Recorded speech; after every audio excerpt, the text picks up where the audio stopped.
Welcome to the village of Staplehurst in Kent, England. And Staplehurst in English history is a very unimportant place. There's really nothing documented about it in any bit of history. William the Conqueror did not document it in his Doomsday Book of 1086, and it wasn't finally documented until the mid-13th century with some tax records. Now the road you're looking at here, this is the old Roman road, A229, and it leads from the shores of Kent up to London.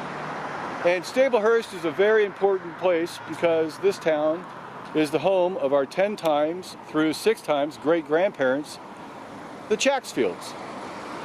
So like I mentioned, the Romans had this road for the first 500 years after the death of Christ, but they didn't use it to settle, they just used it for a thoroughfare to get from one place to another.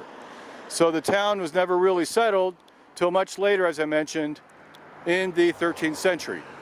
And the church on top of the hill, up here, this is the All Saints Church, the tower of the All Saints Church, and we'll be visiting that in a couple minutes. Nobody really knows how Staplehurst got her name, but there is a theory that staple is the old Saxon word for post, and hurst is the old word for clearing in the woods.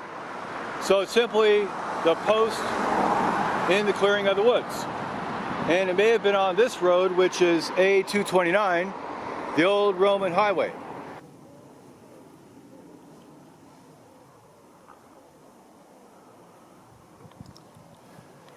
This is the All Saints Parish Church in the south end of the village of Staplehurst along High Street, the former Roman road known as A229.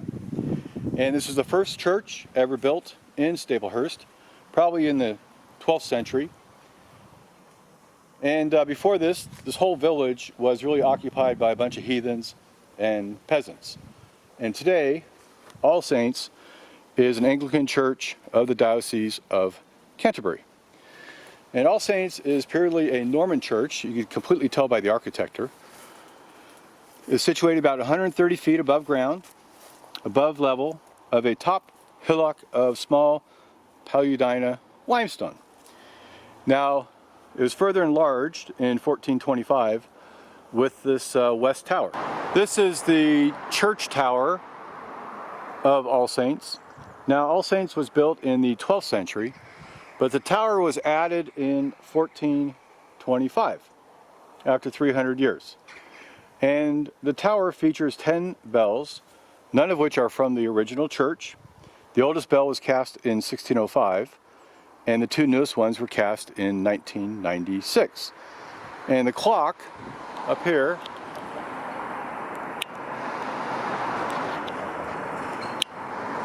dates back to 1888. Now, the original designed and manufactured 6 stained glass windows of the church were made in 1952 by Owen Jennings of Cox and Bernard. And these windows on the north chapel and aisle have heraldic badges and emblems, and one set displays a nativity scene.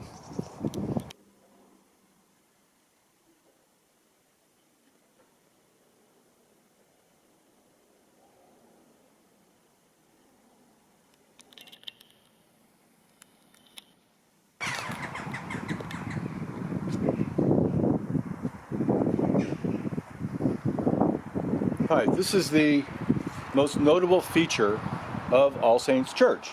This is the door that leads to today's 12th century nave.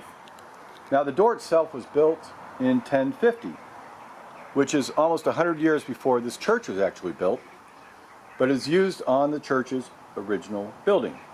So the door displays some very fine early ironwork and is exceptionally rare survival of Romanesque iron-covered doorway. In fact, the ironwork door is placed on the original vertical planking, where you see the vertical planking around the structure. And certainly the door was made for a round-headed opening up on top. So that makes this door quite special and special to England, being well preserved and dating back almost 1,000 years. These are the cemetery grounds of All Saints Church in Staplehurst. And All Saints is the church of our 10 times through our 6 times great-grandparents. So the church started their records in the registry in 1538, where they maintained the baptism, marriage, and burial records of all the residents of Staplehurst. And these books are called the Old Register. And we find the names of our Chacksfields from 1638 up until 1786. It's about 150 years. In fact, that's pretty much all we really know about the Chacksfields. But we do know, at the turn of the 17th century, a man named Mr. Chacksfield, spelled with an X, is recorded in the register. And Mr. Chacksfield is our 10 times great-grandfather. We also find his son, our 9 times great-grandfather, William. He was born in 1613. And we find his son, Solomon, our 8 times great-grandfather. He was born in 1641. And our 7 times great-grandfather, Edward, was born in 1674. And finally, our 6 times great-grandfather, Solomon, was born here in 1708. And he'd be the last Chacksfield born in our line of lineage, because he left and moved down to Goodhurst. And we'll talk about Goodhurst later in our tour. In the church registry, this is the first spelling we find of the name Chacksfield. Now, the registry spelled Chacksfield many different ways because it's at the mercy of the parish clerk to write the names down, and since the Chacksfields were illiterate peasants, they couldn't read or write, the clergy just wrote the name as they sounded it. So sometimes Chacksfield is with an X, one time it's Chacksfield with an S, then it's Checkfield, and finally we don't find Chacksfield until Solomon, who headed down to Goodhurst. If we continue looking at the registry of the church, we find over 10,000 entries. Now 77 belong to our 5 generations of Chacksfields. And in total we have 23 baptisms, 11 marriages, and 43 burials. Now of course not everybody is recorded in the book.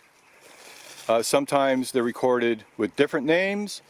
Sometimes it wouldn't be recorded at all, because if the church charged a fee and the Chacksfields were quite poor, they would not necessarily log their names in the book. So we have all sorts of wonderful headstones here, but we won't find a Chacksfield, because they're either too poor to buy a headstone, or any headstone they might have had has completely disintegrated over the course of 300 or 400 years. So let me tell you about our 5 generations of Chacksfields. If you bear with me, I'll just go through them as fast as I can.